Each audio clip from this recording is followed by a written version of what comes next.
we have a schema here that I'll show you is both extremely simple, mechanically simple, but very complex conceptually. And furthermore, it can represent any kind of information structure that we've talked about so far, and pretty much any kind of information structure that we've yet to talk about, the hybrid kinds of information structures that combine different access structures.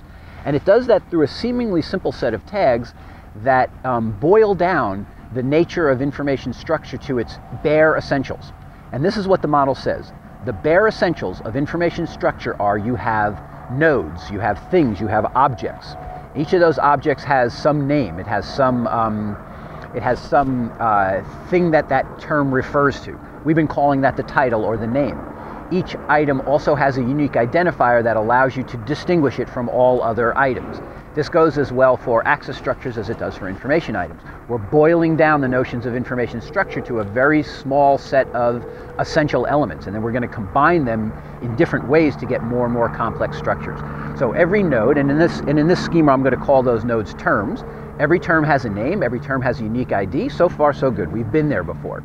Every term can have any number of relationships to other terms. This is where it's going to get a little bit more sophisticated. So by creating a network of terms related to other terms, I can build more and more sophisticated structures. I could build the structure of an information item that way. I can also build the structure of any access structure that way. So I have a term has a name, term has an identifier, and the term has a set of relationships to other terms. And by building networks of those terms, I can build more and more sophisticated structures. So the key to understanding the schema and the key to understanding what essentially I mean when I make an information structure is to say I have individual atomic nodes. Those are the terms. They point to each other. How do they point to each other? Let's take a look down at the schema and see that they point to each other by referent. That's what we mean when we say referent. And by the way, this is also akin to the topic that I presented elsewhere that says, are all access structures boiled down to associations? This schema says, yes, actually, we can boil down all associations to, all access structures to associations. But we want to add one piece back to it and just say, it's not just that they're all associations, they're associations of particular types. And so each relationship here has a referent that points to the thing that's being associated with the current term. And each relationship here also has a type. Now in the past we've dealt with types. We've dealt with types many times, and usually the way we deal with a type is to make some kind of enumerated list. That enumerated list says, well, one type is association, another type is hierarchy, another type is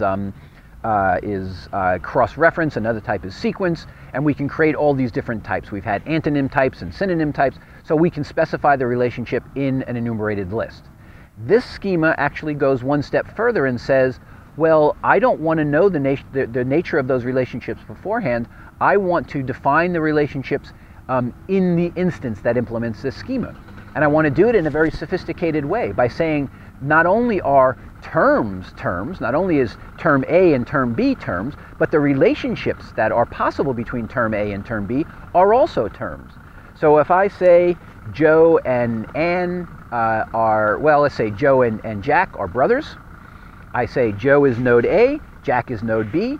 The relationship from node A to node B is that node A points to node B, Joe points to Jack, and the nature or the type of that relationship is the brother type.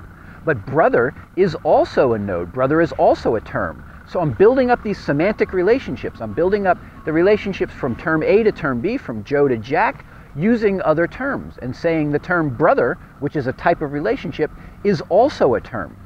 Okay, so it's very subtle, very sophisticated, and capable by building up larger and larger networks of connections of representing any kind of access structure that I care to represent.